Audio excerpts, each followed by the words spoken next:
Horror कहानियां थी। कौन थी वो? मैं 8 महीने की प्रेग्नेंट थी और अपनी डिलीवरी के लिए अपने मायके गई थी।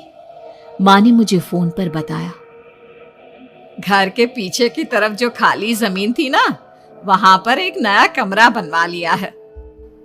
इतने सालों के बाद जैसे ही अपने घर में कदम रखा, कुछ अलग सा लगा।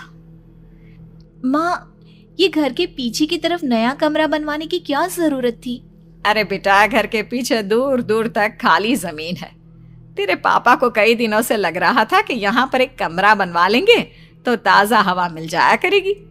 अब तो ये सब छोड़ और चल जल्दी से दूध पी ले। माँ, मैं थोड़ी देर में पी लूंगी, आप सो जाओ। मैंने दूध का गिलास उठाकर उस खिड़की में रख दिया। पता नहीं कब आंख लग गई।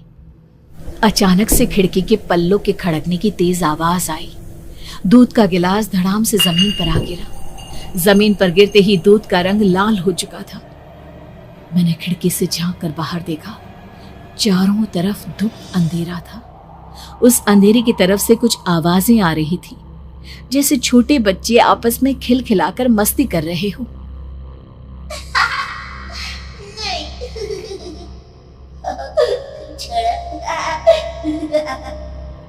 इतनी रात को इतने घनघोर अंधेरे में बच्चों की आवाज कैसे आ रही है?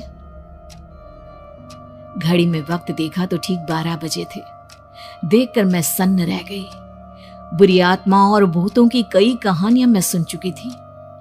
वक्त भी कुछ ऐसा ही था। ऊपर से मैं प्रेग्नेंट। सुना था कि ऐसे वक्त में अक्सर बुरी आत्माएं औरतों का पीछा करती है, तो क्या मेरे पीछे भी? पसीने से तरबतर बड़ी मुश्किल से, जैसे कांपते हाथों से मैंने उस खिड़की को बंद किया। जल्दी से जल्दी उस कमरे से बाहर निकलकर माँ के पास जाने के बारे में सोचा, लेकिन जैसे ही दरवाजे की तरफ पलटी, लगा कोई साया हवा की स्पीड से दरवाजे के सामने से गुजर गया। मेरे गले में अटक कर रह गई। मैं जोर से चीख कर माँ को बुलाना चाहती थी, लेकिन वो आवाज खुद मेरे कानों तक नहीं पहुंच पा रही थी। तो माँ तक कैसे पहुंचती? खिड़की के पल्ले एक बार फिर तेज हवा के झोंके से धड़ाम करके खुल गया और पूरी ताकत से मैं चीख पड़ी। जानती थी मेरी चीख की आवाज सुनकर कुछ ही सेकंड में माँ वहां पहुंच जाएगी, लेकिन ऐसा कुछ हुआ ही नहीं। मेरा कलेजा डर के मारे फटा जा रहा था। आखिर माँ ने मेरी आवाज क्यों नहीं सुनी? इतनी गहरी नींद में तो माँ कभी नहीं सोती। ठीक पीछे खुली हुई वो खिड़की।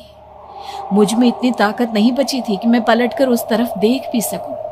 हवा का एक सनसनाता हुआ झोंका उसी वक्त मेरे कानों से आकर टकराया। लगा जैसे किसी ने दबी हुई आवाज में धीरे से मुझसे कहा, चली जाओ यहाँ से। मैंने दोनों हाथ अपने कानों पर रख लिए और एक बार फिर ताकत लगाकर जोर से चीखने की कोशिश की। माँ! पापा! मेरी आवाज उस कमरे की दीवारों से टकराकर वापस मुझे ही सुनाई दे रही थी। जितनी ताकत के साथ मैंने चीखने की कोशिश की थी, कुछ ही देर बाद उससे कहीं ज्यादा तेज और दर्दनाक चीख मुझे सुनाई देने लगी। कि आवाज ठीक मेरे पीछे खिड़की से आ रही थी। वो आवाज मेरे कानों में पिघलते हुए लोहे की तरह गिर रही थी। उन आवाजों में हैवानियत थी। वो आवाजें किसी इंसान की नहीं है, इतना मैं समझ चुकी थी। कांप रहे हाथों से मैंने अंधेरे में कुछ ढूंढने की कोशिश की। तभी अचानक मेरा हाथ बेड पर रखी टॉर्च पर पड़ा। किसी तरह ताकत लगाकर टॉर्च का बटन ऑन किया, लेकिन ये क्या? सामने दरवाजे पर 3 छोटी लड़कियां खड़ी हुई थी। उनके हाथ में स्टील के चमचमाते हुए चाकू थे।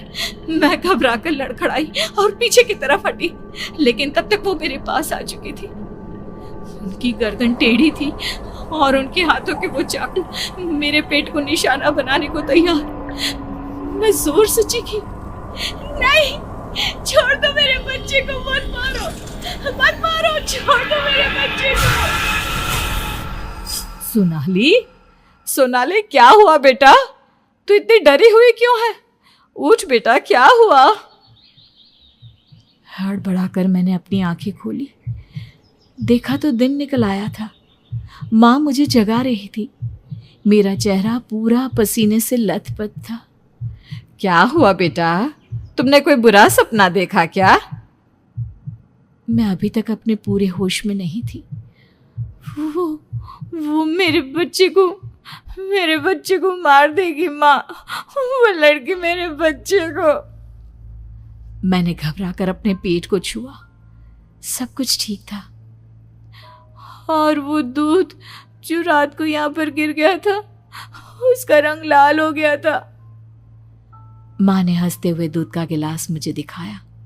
तुमने दूध पिया ही नहीं, पूरा का पूरा ऐसे ही रखा हुआ है। तुमसे कहा था ना सोनाली, सेहत के लिए लापरवाही ठीक नहीं बेटा। लेकिन मैंने तो सब कुछ अपनी खुली आंखों से देखा था। ये सपना कैसे हो सकता है?